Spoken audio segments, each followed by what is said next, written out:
നമ്മുടെ മറ്റൊരു വീഡിയോയിലേക്ക് എല്ലാവർക്കും സ്വാഗതം. ഇന്ന് ഞാനിവിടെ മീനച്ചാറാട്ടോ കാണിക്കണം. ഞാൻ ഉണ്ടാക്കി കൊച്ചുങ്ങൾക്കൊക്കെ കൊടുക്കുന്ന രീതിയിലുള്ള മീനച്ചാർ കാണിച്ചു തരാവേ. ഇത് കേരയാണ്, കേര വറുത്തത്. ഇത് 3 കിലോ കേരയാട്ടോ. അത് വറുത്ത് വരുമ്പോൾ ഇത്രേ കാണുള്ളൂ, ചുരുങ്ങിപ്പോവും. അതിനകത്ത് ഞാൻ മഞ്ഞപ്പൊടിയും മുളക് പൊടിയും ഉപ്പും കൂടെ തിരുമ്മി ഒരു അരമണിക്കൂർ വച്ചിട്ടാണ് വെളിച്ചെണ്ണയിലാണ് ഞാൻ മീൻ വറുത്ത് കോരുന്നത്. നല്ല അച്ചാർ ഉണ്ടാക്കണത് വന്നിട്ട് നല്ലെണ്ണയിലും. അതിന് വേണ്ടത് ഇത് ഞാൻ എടുത്തേക്കണത് ഒരു 5 പച്ചമുളക് എടുത്തിട്ടുണ്ട്, കരിയാപ്പില ആവശ്യത്തിന്, പിന്നെ വന്നിട്ട് ഇഞ്ചി ഒരു 3 വലിയ കഷ്ണം ഇഞ്ചി അരിഞ്ഞത്, വെളുത്തുള്ളി ഇതേപോലത്തെ ഒരു 5 തുടം വെളുത്തുള്ളിയാണ് ഈ നന്നാക്കി വെച്ചേക്കണേ. പിന്നെ അതിലേക്ക് വേണ്ടത് ഇത് കാശ്മീരി പൊടിയാണ്. ഇത് ഞാനൊരു 5 സ്പൂൺ എടുത്തിട്ടുണ്ട്. സാദാ മുളക് പൊടി ഒരു 4 സ്പൂൺ എടുത്തിട്ടുണ്ട്. പിന്നെ ഉപ്പ്, ഇത് ഉലുവ വറുത്ത് പൊടിച്ചതാട്ടോ. ഇത് കായപ്പൊടി, മഞ്ഞൾപ്പൊടി 1 സ്പൂൺ എടുത്തിട്ടുണ്ട്. കായപ്പൊടി ഒരു ചെറിയ സ്പൂണിന് 1 സ്പൂൺ. ഈ ഉലുവ പൊടിച്ചതും അതുപോലെ 1 സ്പൂൺ വറുത്ത് പൊടിച്ചതാട്ടോ എടുത്തേക്കണേ. ഇത്രയും സാധനങ്ങളാണ് വേണ്ടത്.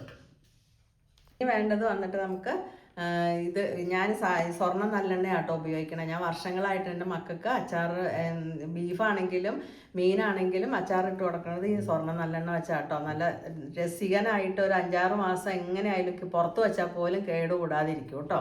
പിന്നെ വേണ്ടത് വിനാഗിരി. അത് ഞാൻ എപ്പോഴും വാങ്ങണത് ഡബിൾ ഹോഴ്സിൻ്റെ വിനാഗിരിയാണ് മേടിക്കണേ. അപ്പോൾ അത് ഉപയോഗിച്ചിട്ടാണ് ഞാൻ എൻ്റെ അച്ചാറുകളെല്ലാം ഉണ്ടാക്കണത്. പിന്നെ ഉണ്ടല്ലോ, അടുത്തതായിട്ട് സ്റ്റൗ കത്തിക്കാം. ഇത് ചട്ടി ഒന്ന് ചൂടാവട്ടെ കേട്ടോ. ചൂടായിട്ട് നമുക്ക് നല്ലെണ്ണ ഒഴിക്കാവേ. നമുക്ക് പിന്നെ ആവശ്യത്തിന് എണ്ണ ഒഴിക്കാം കേട്ടോ. നല്ലെണ്ണയിൽ ഉണ്ടാക്കണത് കൊണ്ടും അതുപോലെ തന്നെ അച്ചാർ നല്ലെണ്ണയിൽ ഇത്തിരി നല്ലെണ്ണ മുകളിൽ പൊങ്ങി കിടക്കണം. അപ്പോൾ ഇച്ചിരി അധികം ഒഴിച്ചാലാണ് ഇതെല്ലാം ഈ വറുത്ത് വെച്ചേക്കണതായതുകൊണ്ട് ഈ എണ്ണ നല്ലപോലെ വലിക്കും മീൻ. അപ്പോൾ അതുകൊണ്ട് ഇത്തിരി അധികം എണ്ണ ഒഴിക്കണം.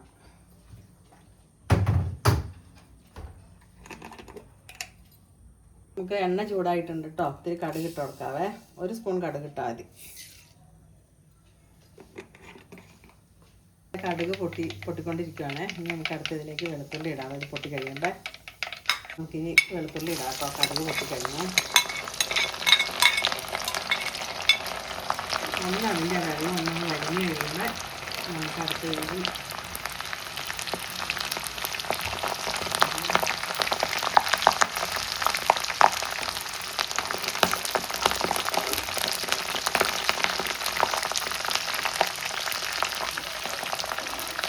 നമുക്ക് ഇഞ്ചി ഇട്ട് കൊടുക്കാം കേട്ടോ.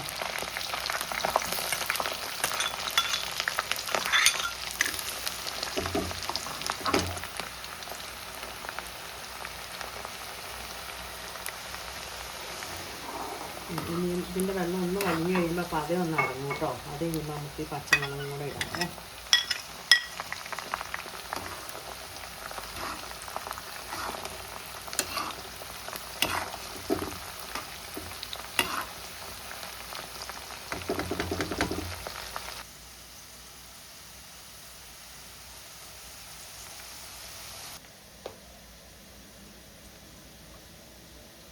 ഓക്കെ, ഇതിനകത്ത് ഇപ്പോൾ വെള്ളമൊക്കെ ഒന്ന് ഇതായി തുടങ്ങിയിട്ടുണ്ട്, പറ്റി തുടങ്ങിയിട്ടുണ്ട്. അപ്പം കരിയാപ്പിലയും കൂടെ ഇട്ട് കൊടുക്കാം കേട്ടോ.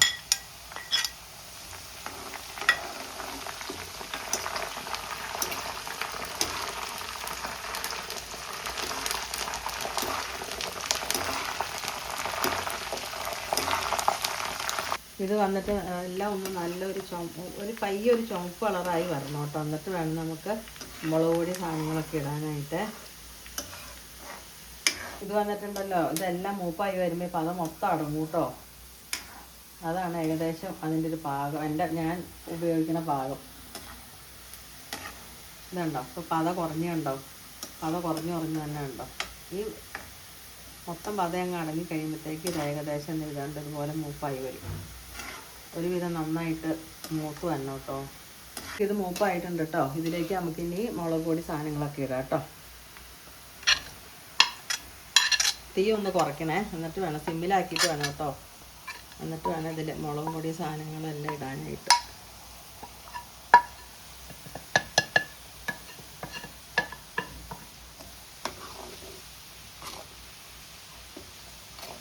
നമ്മളപ്പോൾ ആദ്യം പറഞ്ഞ എല്ലാ പൊടികളും ഇതിലേക്ക് ഇട്ടിട്ടുണ്ട് കേട്ടോ. എന്നിട്ട് ഒന്ന് നല്ലപോലെ ഇതായി വരണം, മൂപ്പായി വരണം. എന്നിട്ട് വേണം നമുക്ക് മീൻ വറുത്ത് തരാനായിട്ട്. ഇതിപ്പോൾ കണ്ടോ, ഈ പാകമാവണം കേട്ടോ. ഈ മസാല ഇത് കണ്ടോ, ഇതേപോലെ ഒരുവിധം നന്നായിട്ട് അത് മൂക്കണം മുളക് പൊടിയൊക്കെ. ഇതേപോലെ മൂത്ത് വന്നാലാണ് മീനിടാൻ പാടുള്ളൂ. അപ്പോൾ നമുക്കിനി മീനിടാം കേട്ടോ.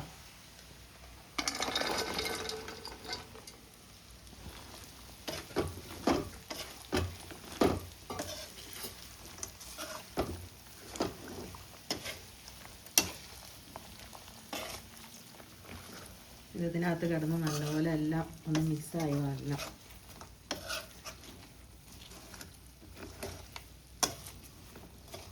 ഇനി നമുക്ക് അടുത്തത് വിനാഗിരി ഒഴിക്കാം കേട്ടോ. അര മുക്കാൽ ഗ്ലാസ് ഒഴിച്ചാൽ മതിയേ. ആ വിനാഗിരിയും കൂടെ ഒഴിച്ച് നല്ലപോലെ തിളയ്ക്കണം. അതാണ് എൻ്റെ പാകം.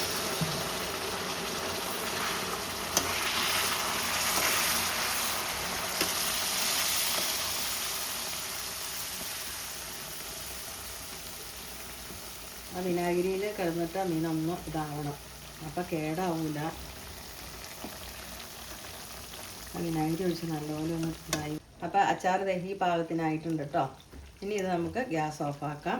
ഓഫാക്കിയിട്ട് തണുത്ത് കഴിയുമ്പോൾ നമ്മുടെ പാത്രത്തിലേക്ക് മാറ്റാം. അപ്പോൾ നമ്മുടെ അച്ചാർ റെഡി ആയിട്ടുണ്ട്. ഇത് എളുപ്പം ചെയ്യാം. ഇച്ചിരി ഇഞ്ചിയും പച്ചമുളകും സാധനങ്ങളൊക്കെ നമ്മുടെ കയ്യിൽ അരിഞ്ഞെടുത്ത് കുറച്ച് മീൻ കറി വെക്കാൻ കൊണ്ടുവരുന്ന മീനിൽ നിന്നാണെങ്കിലും എടുത്തിട്ട് നമുക്ക് വേഗം ചെയ്തെടുക്കാവുന്ന ഒരു അച്ചാറാണ്. അപ്പോൾ നമ്മുടെ മക്കൾക്കൊക്കെ പെട്ടെന്ന് ഒരു ഹോസ്റ്റലിൽ കൊടുത്തു വിടാനോ എവിടെയെങ്കിലും ജോലി സ്ഥലത്ത് കൊടുത്തു വിടാനോ ഒക്കെ വളരെ എളുപ്പമായിട്ട് ചെയ്തെടുക്കാവുന്നതാണ്. അപ്പം നിങ്ങൾക്ക് എല്ലാവർക്കും ഇഷ്ടപ്പെട്ടു എന്ന് കരുതണം. അതൊന്ന് എല്ലാവരും മീനച്ചാർ ഉണ്ടാക്കി നോക്കണം കേട്ടോ. എന്നിട്ട് എങ്ങനെയാണെന്ന് അഭിപ്രായം പറയണേ. അപ്പോൾ ഇന്നത്തെ നമ്മുടെ വീഡിയോ കഴിഞ്ഞു. ഇനി നമുക്ക് അടുത്തൊരു വീഡിയോ ആയിട്ട് വീണ്ടും കാണാം. എല്ലാവരും ലൈക്ക് ചെയ്യണം, ഷെയർ ചെയ്യണം, സബ്സ്ക്രൈബ് ചെയ്യണം. എല്ലാവരും ദൈവം ധാരാളമായിട്ട് അനുഗ്രഹിക്കട്ടെ. God bless you.